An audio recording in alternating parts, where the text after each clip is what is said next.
with a talent for biotics. We came across the lone survivor of the patrol, Gunnery Chief Ashley Williams. A soldier to the core. Tough, disciplined, ready to take on whatever came her way. Ashley joined up with us and took us to the spot where she lost her squad. That's when we saw it. The ship. Like nothing I'd ever seen.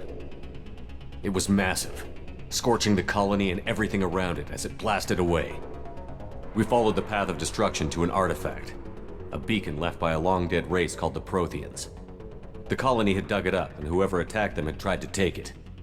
Chief Williams made the mistake of getting too close. It hit her with some type of energy.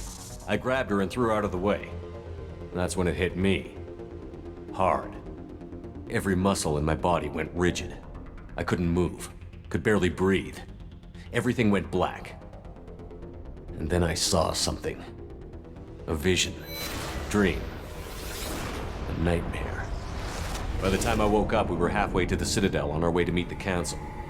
I was expected to explain what I'd seen. Anderson came along. So did Adina, our political representative on the Citadel.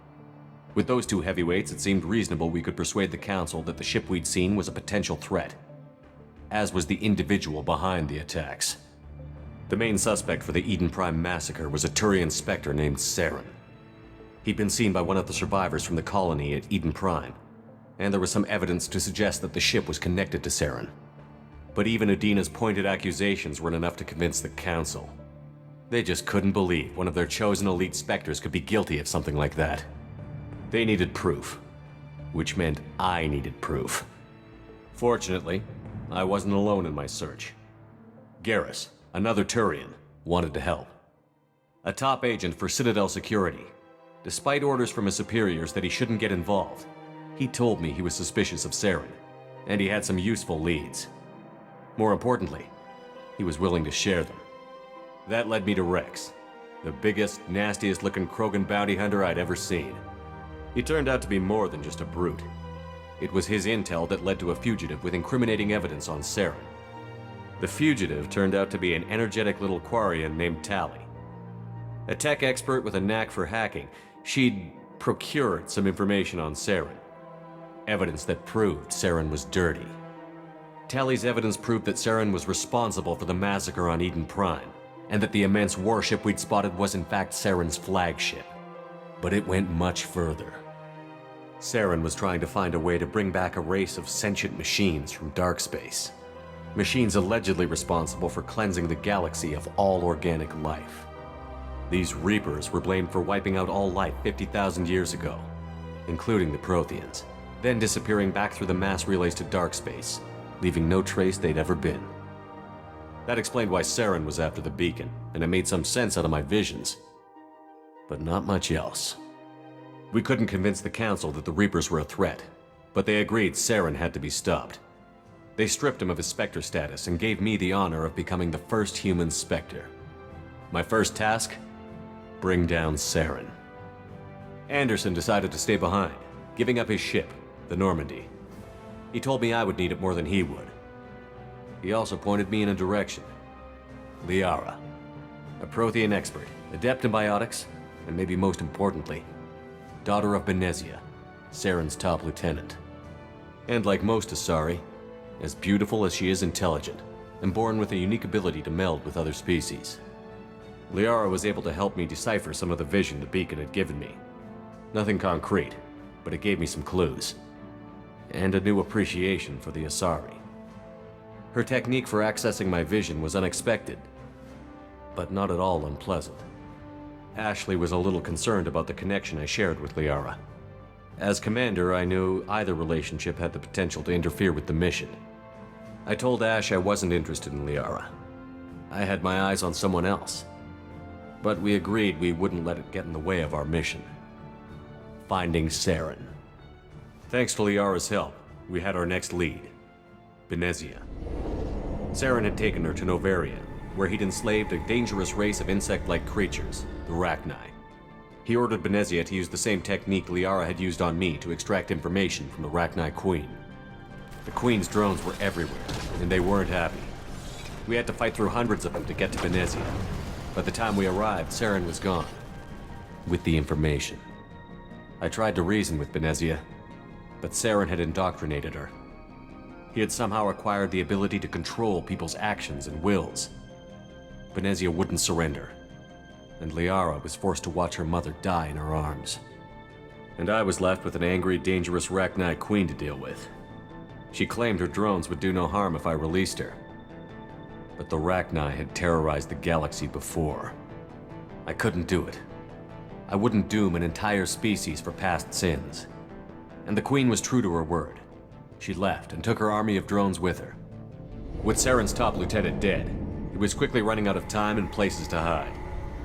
I tracked him down at his base on Vermeer, but we soon learned it was more than a base of operations. It was a breeding ground. Saren was breeding an army of Krogan. He'd found a cure for the genophage, a disease inflicted on the Krogan to prevent them from breeding and taking over the galaxy. But the Krogan Saren was breeding were slaves, mindless beasts that obeyed Saren's will. I had to destroy the base, and all its research. Rex disagreed. Violently. Rex wanted the genophage cure for his people. I tried to convince him to help me destroy it, that these Krogan weren't real. But he wouldn't back down. Fortunately, Rex is smarter than he looks. He realized this wasn't the way to help his people, and that Saren was the real threat. When we finally got to the center of the base, I realized just how close Saren was to completing his plan. He was already in communication with the Reapers. Sovereign, Saren's flagship we'd all assumed was just a ship, was a Reaper. It spoke to me, threatened me. I could feel the menace it had for every living thing. It wanted me dead. It wanted us all dead. And I knew it was capable of doing just that. What I couldn't understand was why Saren would help it. But there was no time to think about it. Sovereign knew where we were. We had to destroy the base and get the hell out. I split up my team in 2 squads, sending Ash with one and Kaidan with the other as a distraction. We had a nuke, and we planned to use it. Before we could detonate the bomb, Saren showed up. We fought. I stalled him to make time for my team. And in talking to him, I realized the truth.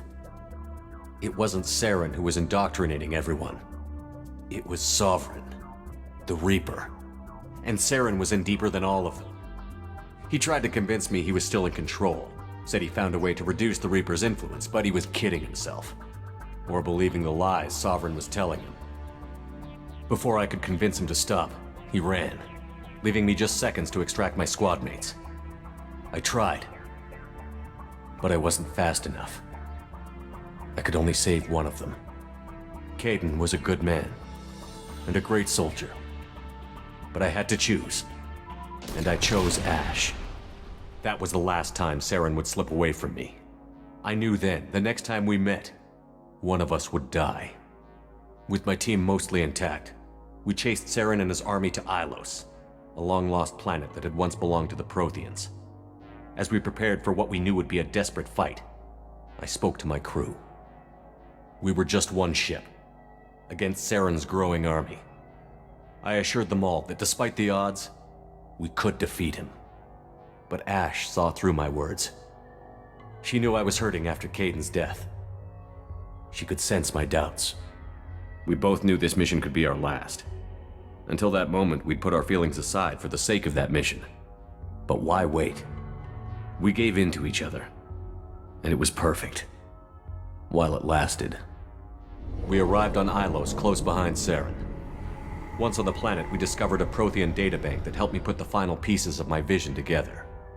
The Reapers had come 50,000 years ago, and every 50,000 years before that, each time purging the galaxy of life.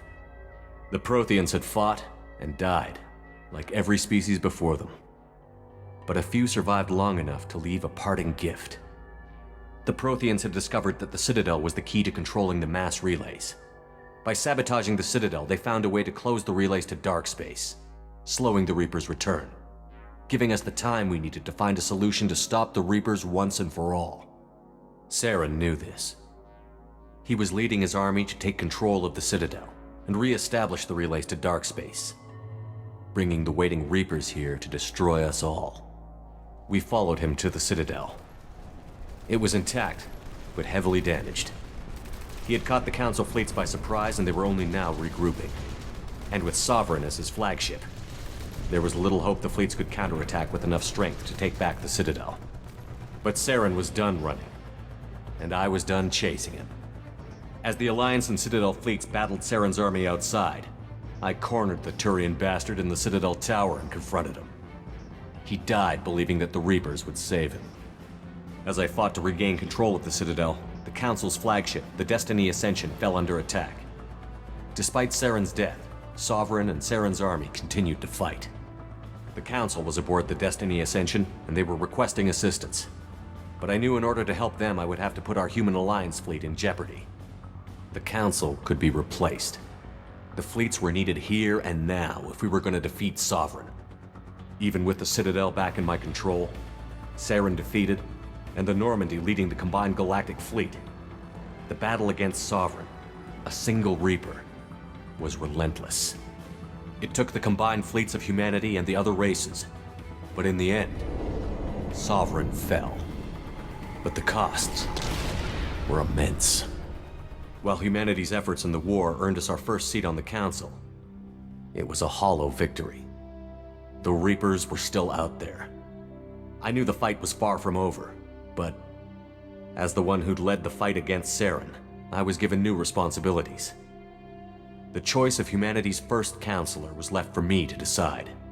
On the one hand, Udina, the lifetime politician. Ruthless and ambitious, he would easily navigate the political landmines that would soon be put in front of him. The other choice, Captain Anderson, the career soldier. Tough but fair, but a friend, and someone I could trust. Both great leaders in their own right.